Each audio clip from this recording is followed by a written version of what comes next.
So do we want to tell people our announcement?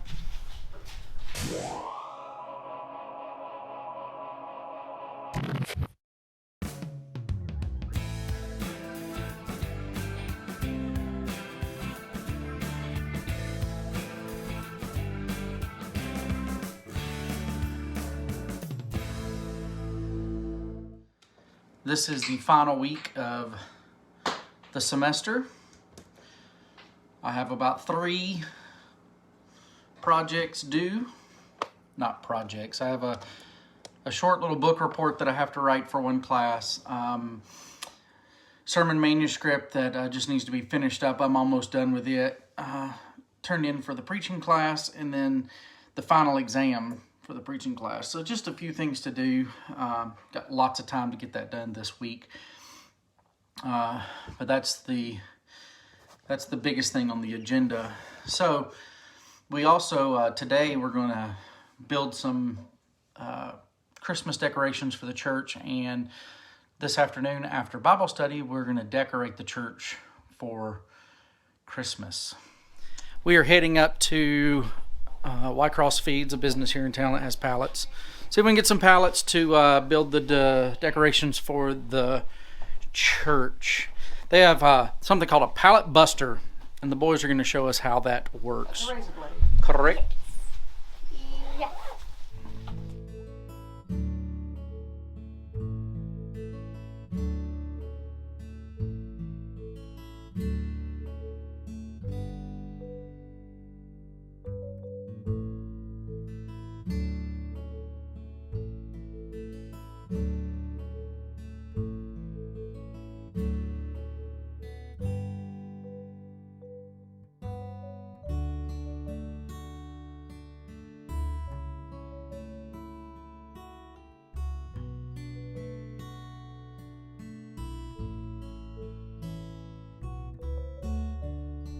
Are we painting them? We have pallet wood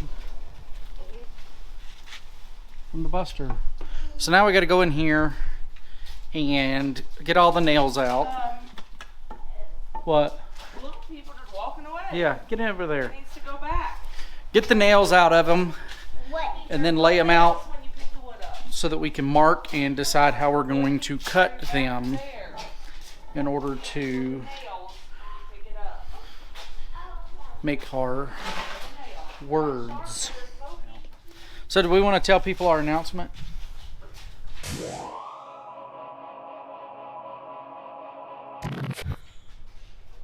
There she is.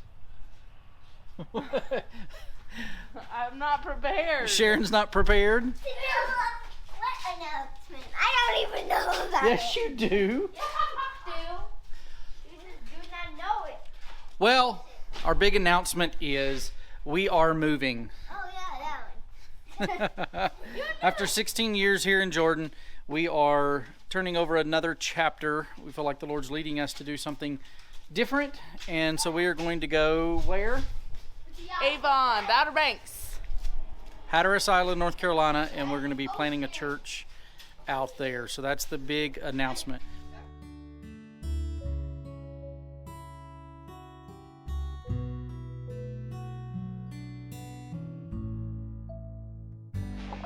So here's what we have. Hope.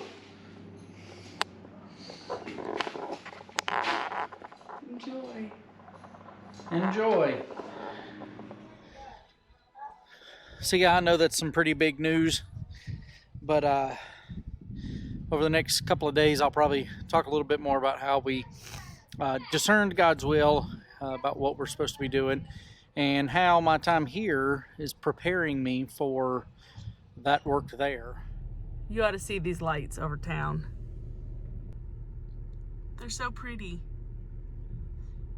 They're much prettier in real life. That's small town America.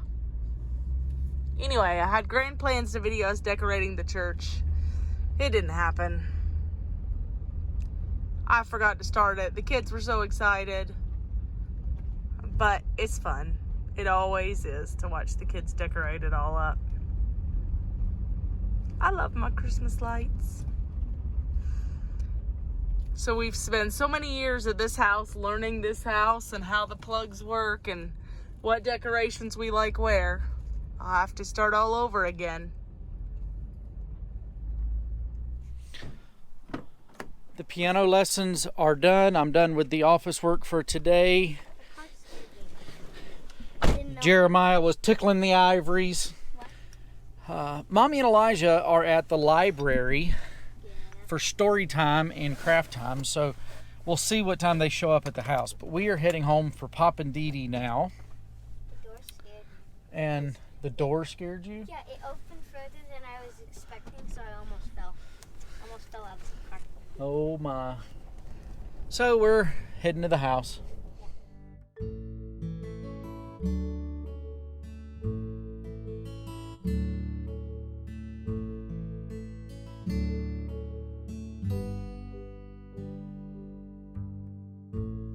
Today is a Miles City day. We got up early this morning. Well, I did prayer meeting. Now we're going to knock out 3 miles and then head down to Miles City for some errands to do. From the Weatherology Weather Center, I'm meteorologist Jennifer Fluchitsky. Currently. Okay, so today is December the 1st, and so we are going to start our Advent stuff. Advent calendar. We do an Advent calendar counting down to Christmas, but we also do Advent candles where we talk about different aspects that lead up to the arrival of Jesus. Yes. Okay, Jeremiah, you're going to read Galatians 4 through 8. So right there, okay. So what does it say? Okay, it says, "But when the right time came, God sent his son, born of a woman, subject to the law. God sent him to buy freedom for us. We were slaves to the law, so that he could adopt us as his very own children. And because we are his children, God has sent the Spirit of his Son unto our hearts, prompting us to call out, Abba, Father. Now you are no longer a slave, but God's own child. And since you are his child, God has made you his hire." Or here. Heir. Heir. Heir. Do you know what that means? No. What does that mean? Like his king. Like, no. Like his son. So, there you go. Good job.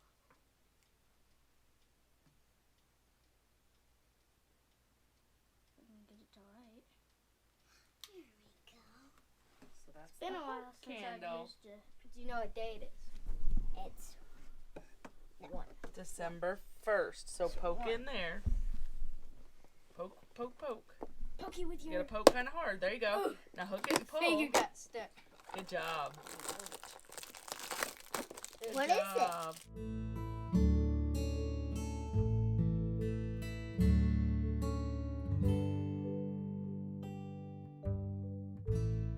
How does it look?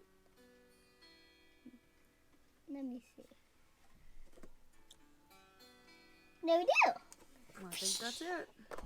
So what is that? Just like a ship, a pod? It's the Razor Crest. Well, I'm trying Oh, to it's a miniature version of the Razor Crest?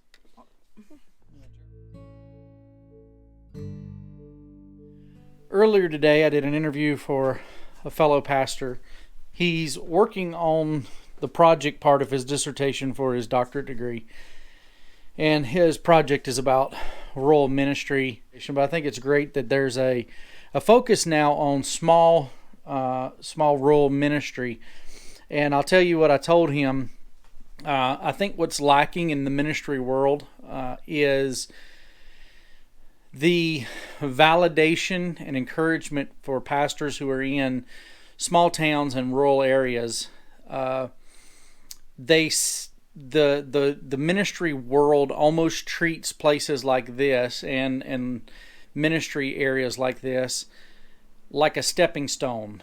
It's where you cut your teeth, it's where you learn some things, and then when you get good at being a pastor, then you can move on to a bigger church. And what that fails to do is validate and recognize the specific calling to a small town and to a small church, and the gifts and special characteristics that pastor has to have in order to be successful in those areas.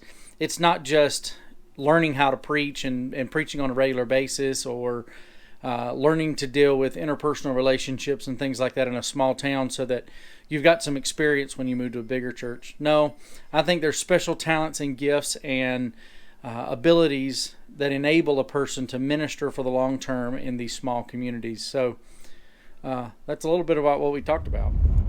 Survived another daycare day. It started out great and then got a little wild, but that's normal for the daycare.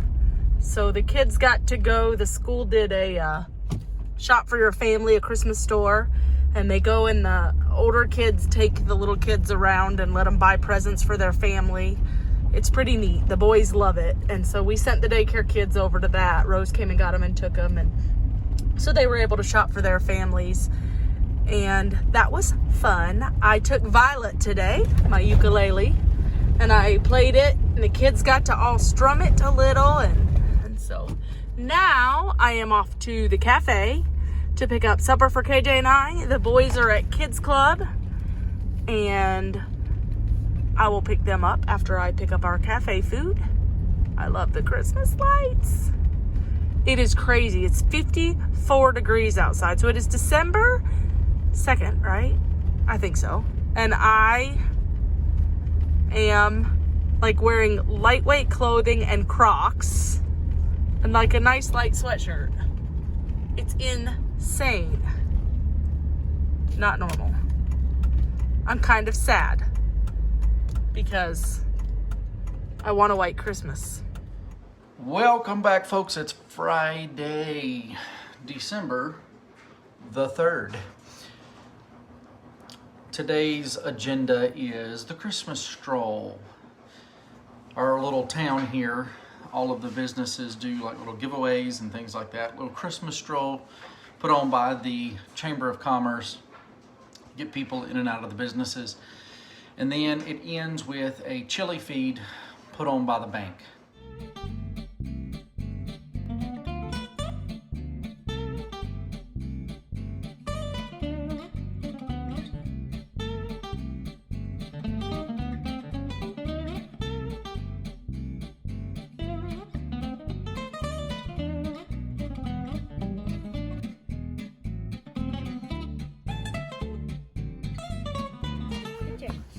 Chili feed.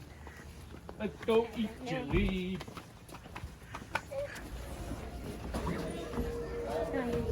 I smell it.